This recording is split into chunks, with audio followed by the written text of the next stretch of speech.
19h30, vamos dar início aos nossos trabalhos toda segunda-feira, em nome de Deus, em nome de Jesus, na companhia dos bons espíritos, dos guias, mentores, de todos os nossos irmãos do plano espiritual que nos acompanham nesse trabalho.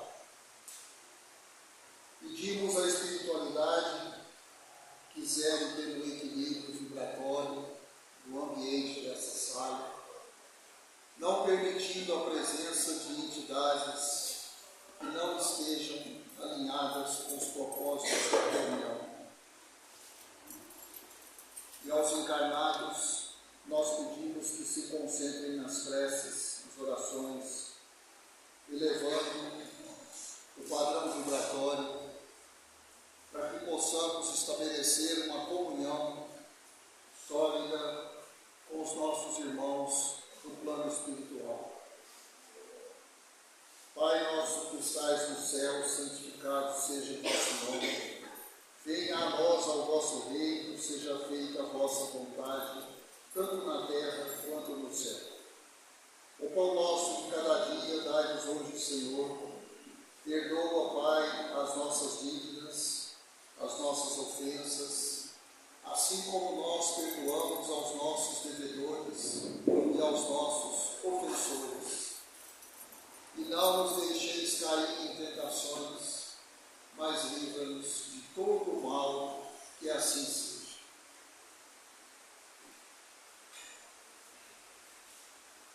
Muito bem. Aí no livro dos Espíritos, projetado aí para vocês, na segunda parte, hoje nós vamos começar o capítulo 8, que trata da emancipação da alma. E aí estão todos os tópicos que esse capítulo vai tratar. Nós vamos começar falando sobre o sono e os sonhos. Depois vamos falar das visitas espíritas entre pessoas vivas, a transmissão oculta do pensamento, a letargia, a catalepsia e as mortes aparentes, sonambulismo, êxtase, dupla vista e depois um resumo teórico do sonambulismo, do êxtase e da dupla vista. É um tópico muito rico, com muita informação, e é o que nós vamos estudar nas próximas semanas. Então hoje nós vamos começar aí com o sono e os sonhos. Eu vou ler apenas duas perguntas, porque a 402 é muito extensa, precisaria de uma oportunidade inteira para falar sobre a pergunta 402. Então, a pergunta 400, dirigida aos espíritos: o espírito encarnado permanece de bom grado no seu envoltório corporal? O espírito encarnado permanece de bom grado no seu envoltório corporal? Então, diz respeito a cada um de nós aqui, todos nós que estamos encarnados e temos alma, né? Então, a pergunta está sendo dirigida se essa alma permanece de bom grado no envoltório corporal, no nosso corpo. Aí os espíritos respondem assim: é como se perguntasses se ao encarcerado agrada o cárcere. Então é a mesma coisa. Você chegar em alguém que está preso, está encarcerado, falar: você está satisfeito de estar preso? Está te agradando essa condição de estar encarcerado? Então é a mesma coisa, né? O espírito encarnado permanece de bom grado no seu envoltório corporal? Então já respondeu: não é de bom grado, não é. O espírito encarnado aspira constantemente encarnação. E tanto mais deseja ver-se livre do seu invólucro, do corpo, quanto mais grosseiro esse corpo é. Então todos nós estamos aqui, somos encarnados, né? Temos uma alma. É claro que a nossa alma, ela queria estar livre, mas nesse momento não pode estar, porque ela está vivendo a experiência terrena, que é essa nossa existência. Agora, como foi explicado aqui, quando o corpo é muito grosseiro, tá? Aí a vontade de se libertar é maior ainda. O que nós temos que entender é que a essência, aquilo que é eterno, é o espírito. O corpo aqui é muito momentâneo. Pode viver 100 anos, 120, 150, não interessa quantos.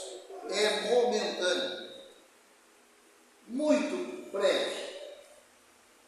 É uma experiência muito rápida a encarnação, independentemente de quantos anos venhamos a viver. Isso é o de menos.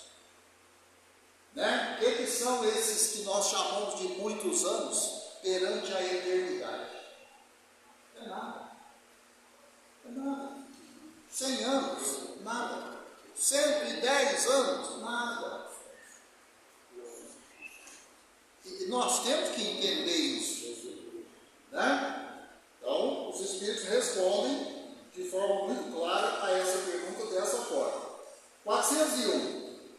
Durante o sono, quando estamos dormindo, a alma repousa assim como o corpo está repousando.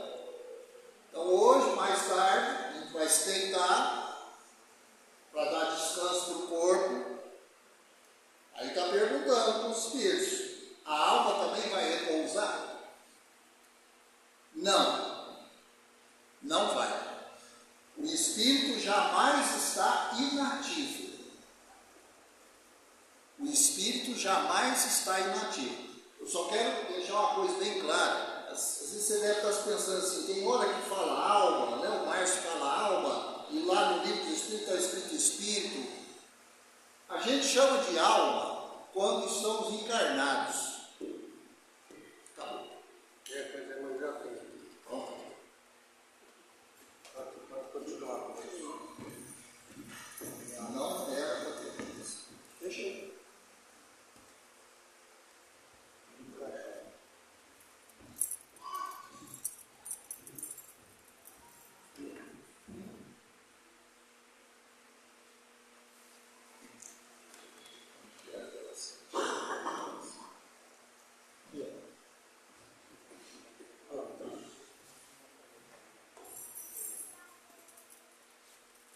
Quando o espírito está encarnado, nós chamamos de alma. Então, nós temos alma. Nós temos alma.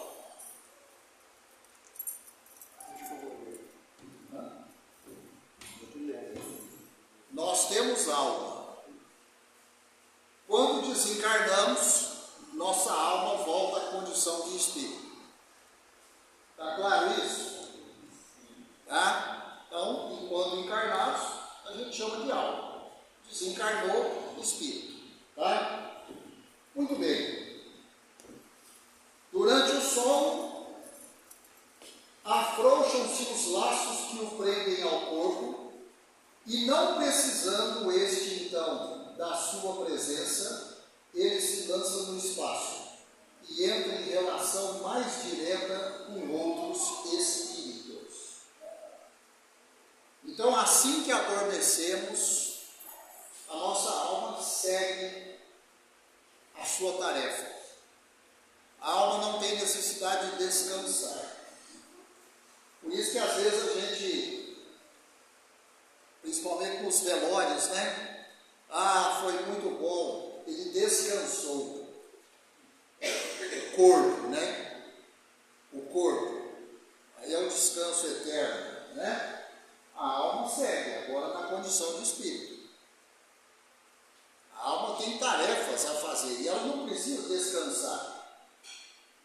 fadiga é relativa à matéria.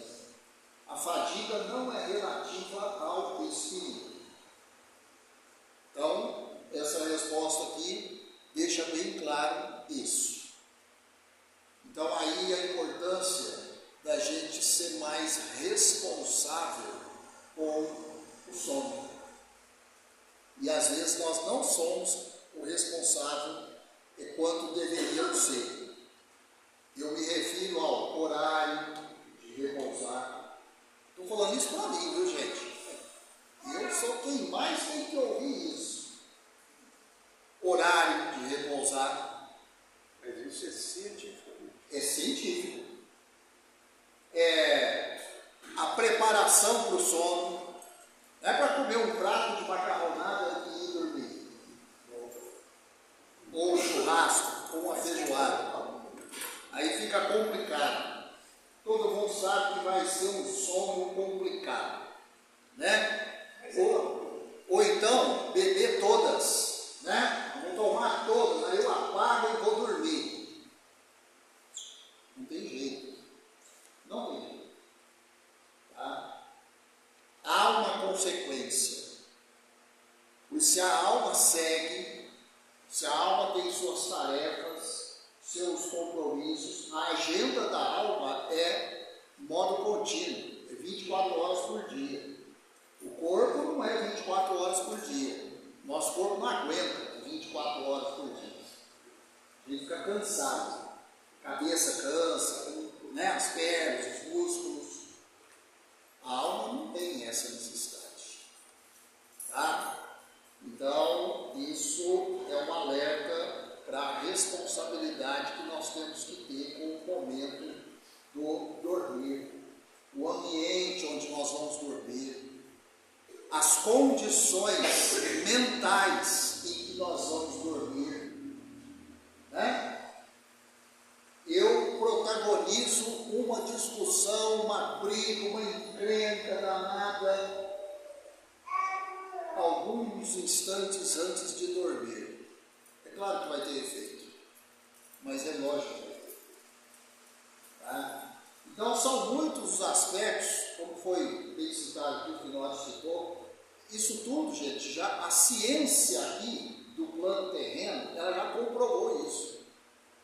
A ciência humana, material, tá? Já comprovou o que o Livro dos Espíritos fala, né? Desde lá os anos 1800, quando ele foi produzido pelos Espíritos Superiores através de Allan Kardec.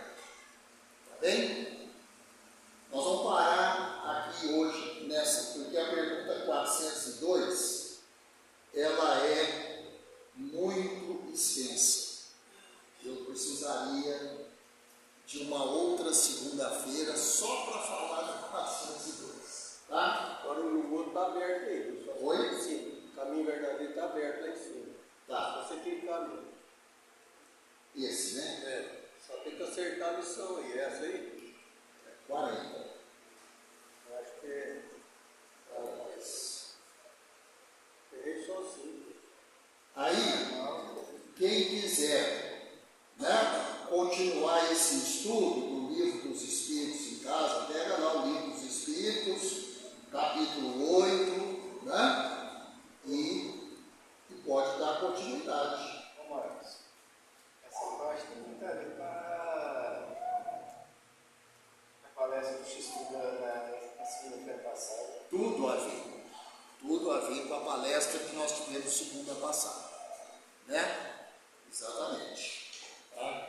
Viu, Márcio? E também quem quiser aprimorar o conhecimento, pega o livro Viajação. Tem muitas obras, né? Tem muitas obras que vão tratar desse tema. Tamanha é a importância dele. Pelo próprio título do capítulo, vocês viram, Emancipação da Alma. Né? Então, quer dizer, cada um de nós aqui tem uma alma que anima o corpo, mas essa alma, ela tem atividade independentemente do corpo. O corpo não consegue muitas horas seguidas. A alma não tem essa questão. Amplia aqui, olha. O nosso amigo ia pedir. Né? Então você já poderia ter. Não, eu sim. Você pediu, eu já estava fazendo isso. Tá bom.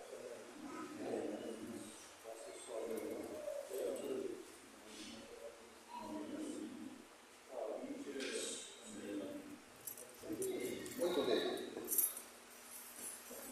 Agora, na obra Caminho, Verdade e Vida, obra que foi ditada pelo Espírito de Emmanuel, né? Psicografada aí pelo Chico, nós estamos na lição 40, tempo de confiança. Tempo de confiança. Aí tem um versículo bíblico, está lá no livro de Lucas, capítulo 8, versículo 25. E disse-lhes: onde está a vossa fé? Então, é uma referência que o apóstolo Lucas fez a uma fala de Jesus.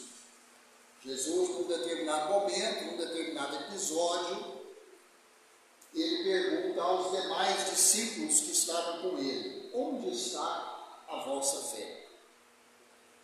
Essa é uma pergunta que, sem dificuldade nenhuma, né, sem medo de errar, eu posso dizer que ela vem sendo feita há 2000 anos. Onde está a nossa fé? É a pergunta, inclusive, que cada um devia fazer para si próprio. Onde está a minha fé? Será que eu tenho noção, né, de onde está a minha fé?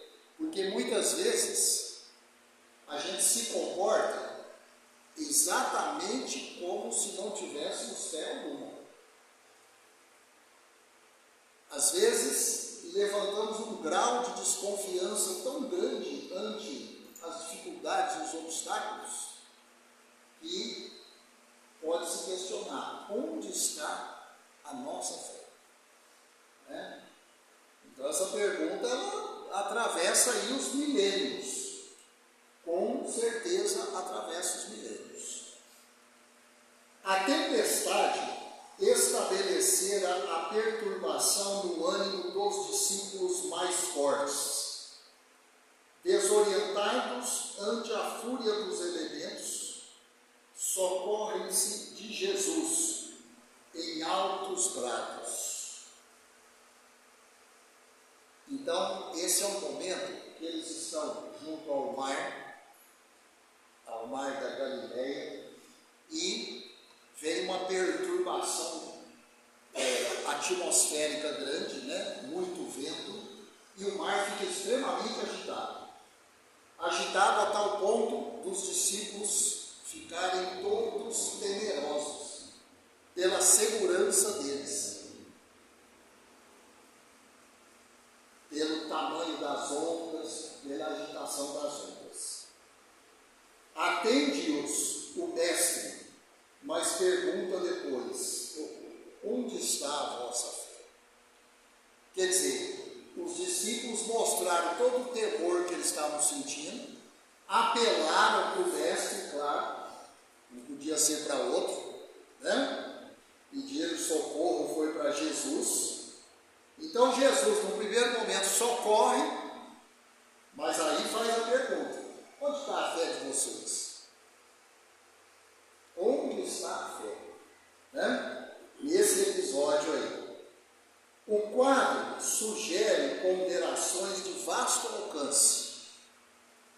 Por isso que eu estendi no começo e falei, ante todos os tipos de obstáculos que às vezes aparecem na nossa vida, na nossa existência. Né? Onde está a nossa fé? Se você prestar um pouquinho de atenção, você vai ver que às vezes, hoje mesmo, teve algum episódio que você nem se percebeu, mas você duvidou da sua própria fé. Talvez alguma coisa que passou no seu dia hoje, você chegou a dar uma balançada. cotidianamente. Infelizmente. A gente não precisa estar no mar tempestuoso, não. Os nossos problemas do dia a dia. Por isso que falou, o quadro sugere ponderações de vasto alcance. Ponderações de vasto alcance. A interrogação de Jesus indica claramente a necessidade de manutenção da confiança. Necessidade de manutenção da confiança. Quando tudo parece obscuro e perdido. Exatamente. É quando tudo parece obscuro e perdido que a nossa confiança mais é colocada à prova.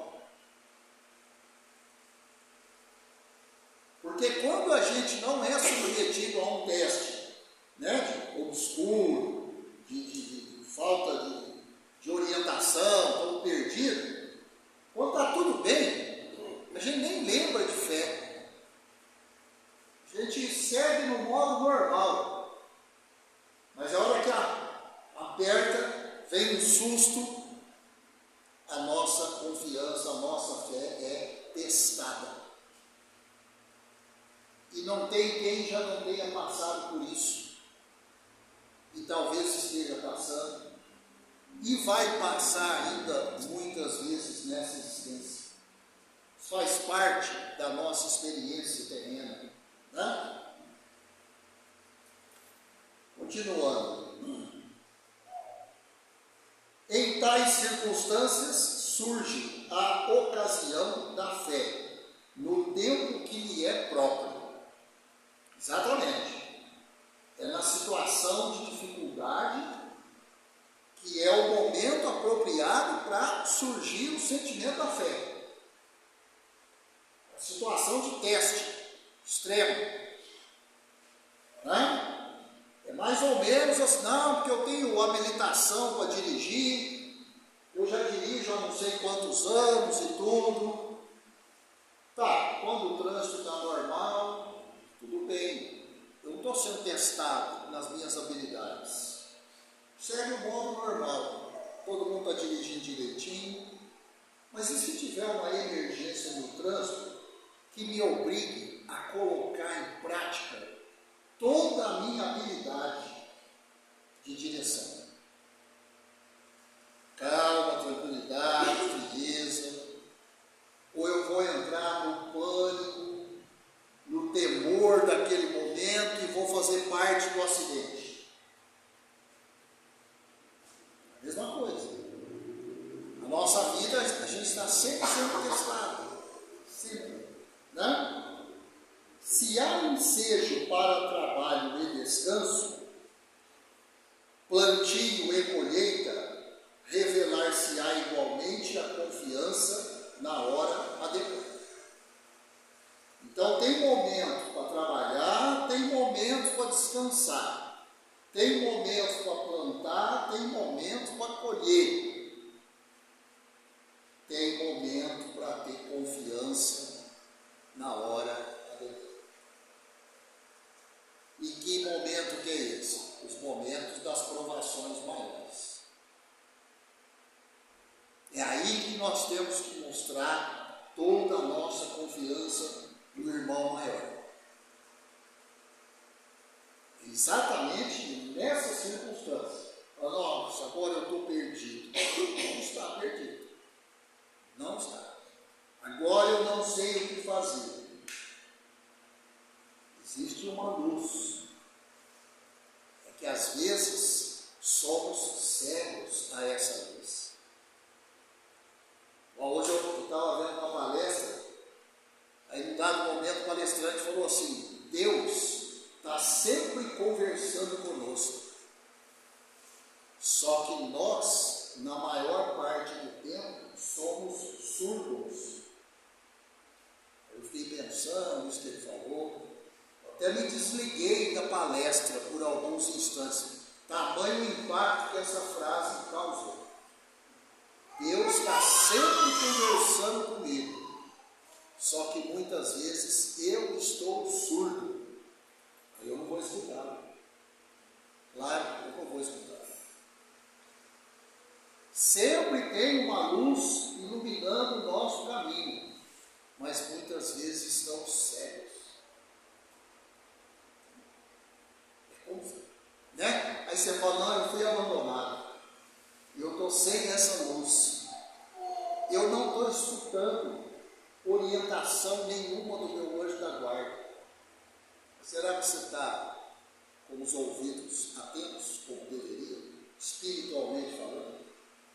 Está com os olhos da sua alma abertos? Às vezes os olhos da sua alma estão fechados. Né? Continuando. Ninguém exercitará otimismo quando todas as situações se conjugam para o bem-estar. É aquilo que eu falo. Está tudo bem? A gente não está sendo submetido a teste nenhum. Quando está tudo bem, a gente nunca vai parar para pensar em fé. Está tudo bem.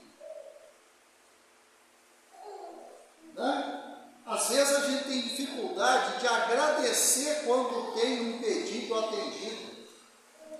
E os pedidos são sempre atendidos no tempo que tem que ser, tá? Que fique bem claro isso. Não é no nosso tempo, é no tempo que tem que ser.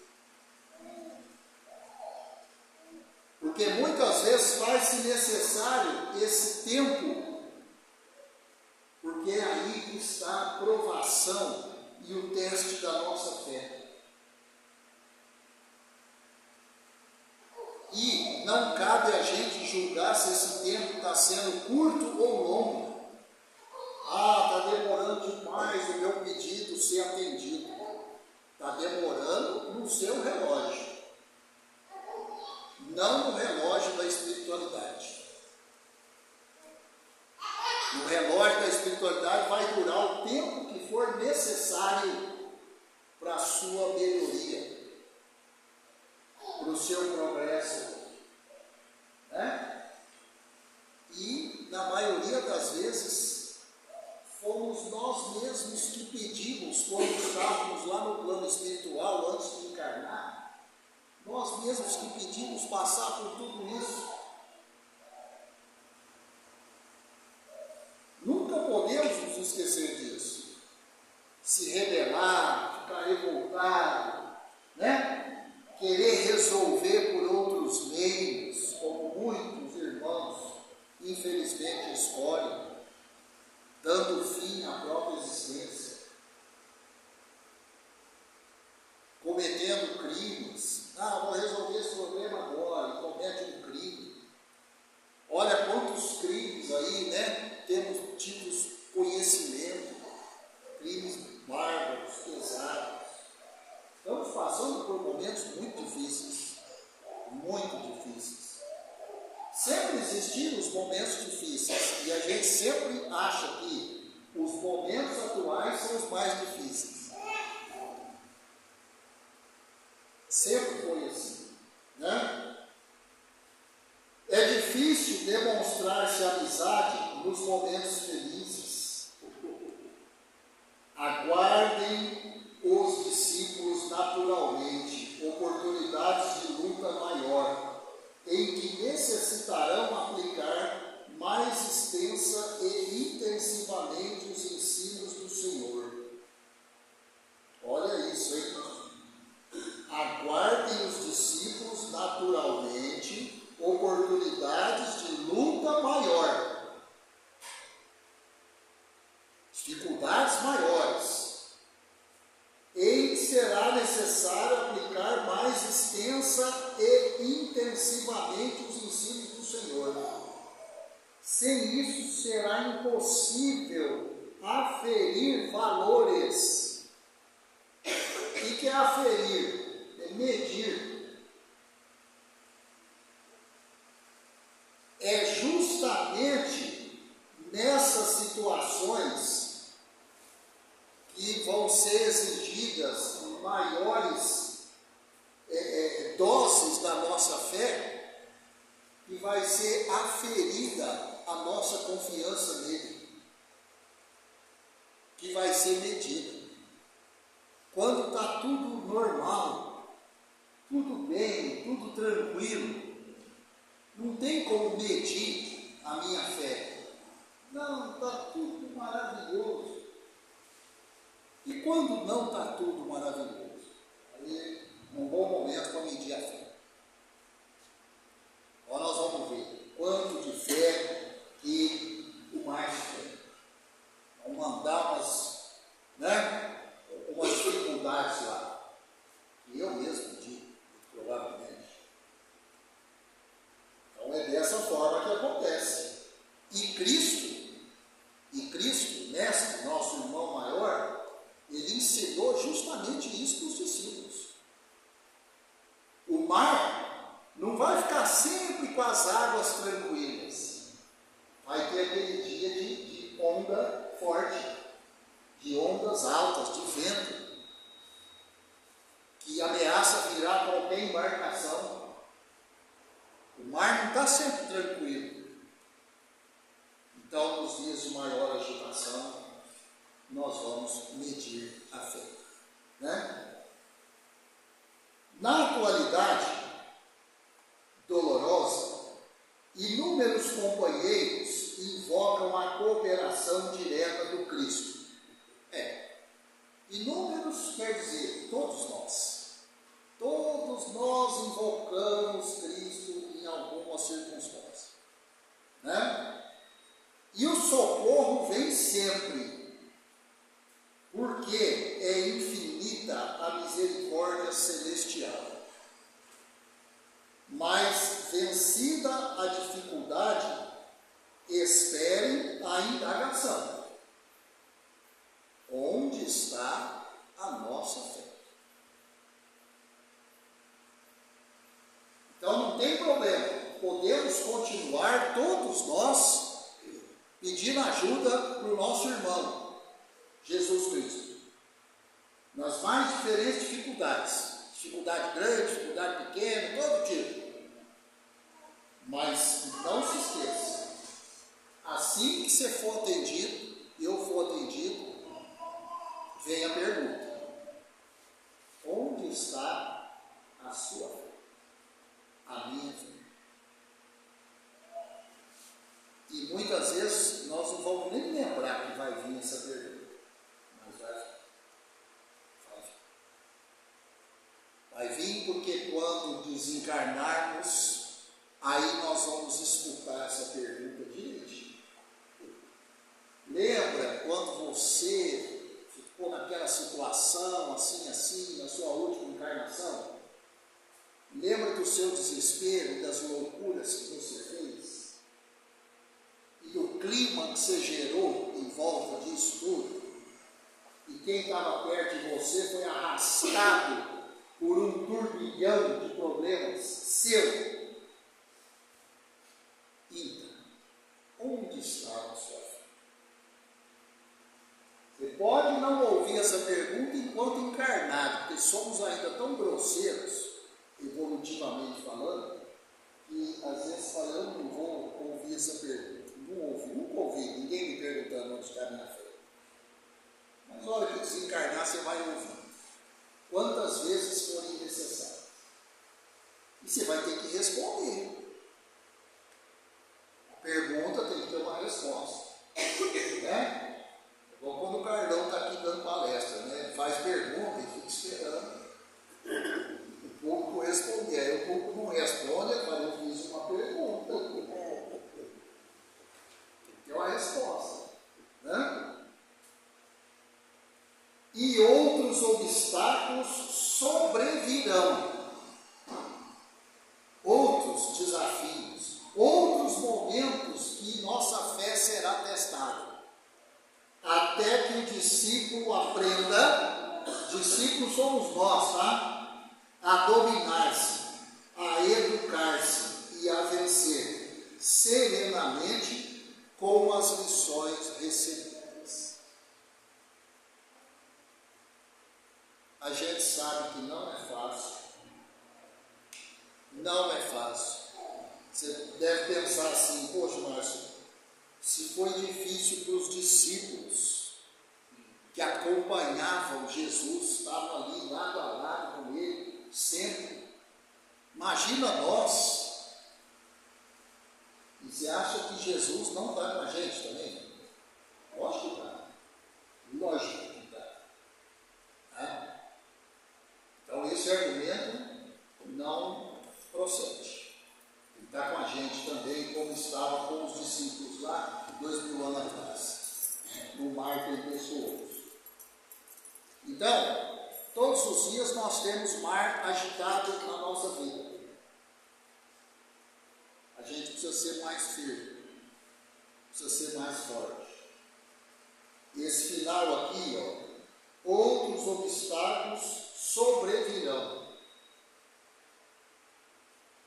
Outros desafios.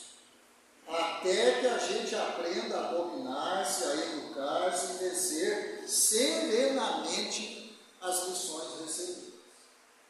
Temos que nos esforçar. Eu sei que é difícil, claro, somos ainda muito atrasados. Às vezes nos desequilibramos, perdemos, né, o equilíbrio, ficamos nervosos, alterados, falamos o que não devia, agimos o que não era para agir. Tudo normal, mas temos que nos esforçar para diminuir a frequência desses episódios. Né? Às vezes nos destemperamos dentro de casa com os nossos familiares, porque a gente sabe que ali estão as ondas mais agitadas. Vocês entenderam o que eu quis dizer? É dentro de casa que está o mar mais agitado.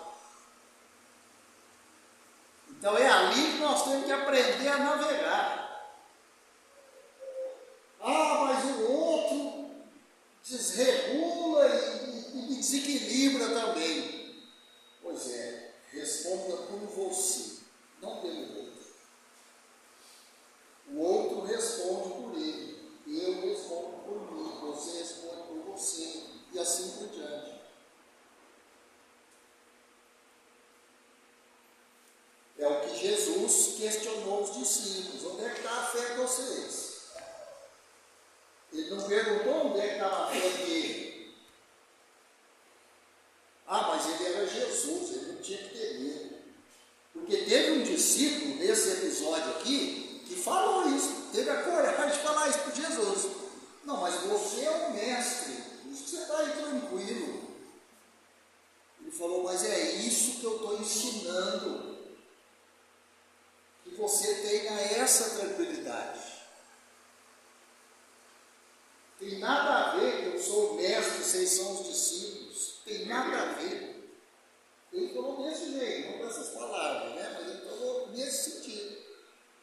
É isso que eu quero que vocês aprendam. Confia. E quando a gente atravessa um mar tempestuoso, aí você olha para trás e fala, nossa, eu atravessei essa situação. Você até se acha, eu sou forte mesmo. Isso. Manda vir outra mais forte, então, porque nós temos que aferir a sua confiança. Manda mais. Para isso que a gente vence os obstáculos.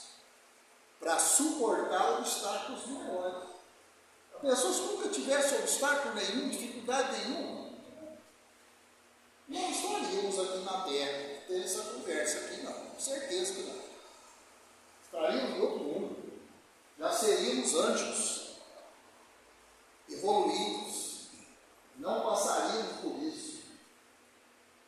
As ondas tempestuosas lá seriam de outro tipo. Não essas que a gente passa. Então é isso.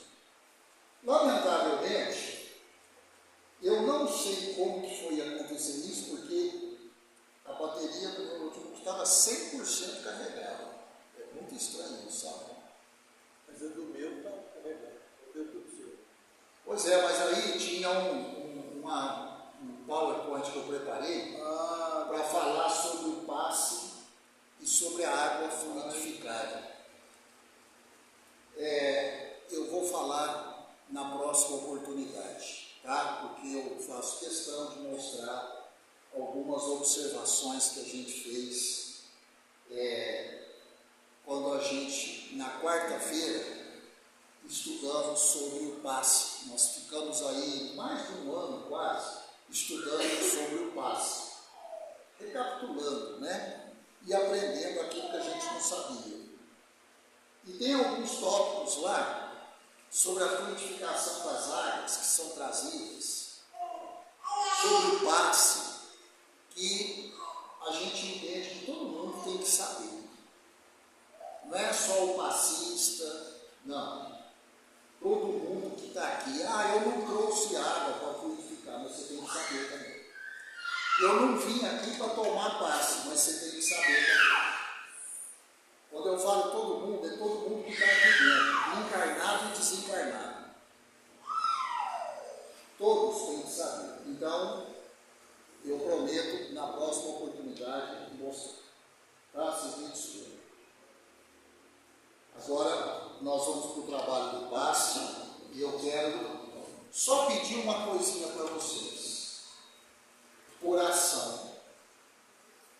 Quem ficar aqui esperando a vez de chegar para entrar na sala do passe, fica em oração, por favor.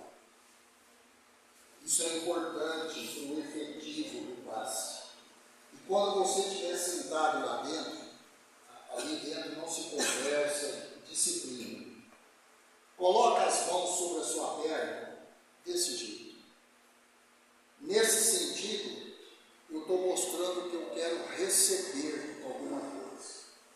Não é para ficar de braço cruzado, não é para pôr a mão assim em cima das pernas, é para ficar assim. Quem recebe alguma coisa, recebe com as mãos nesse sentido, ou eu estou enganado? Alguém recebe assim? Acho que não. Quem recebe alguma coisa é assim. Tá? Cabeça erguida e oração. O tempo todo em oração. Tá? Vamos lá.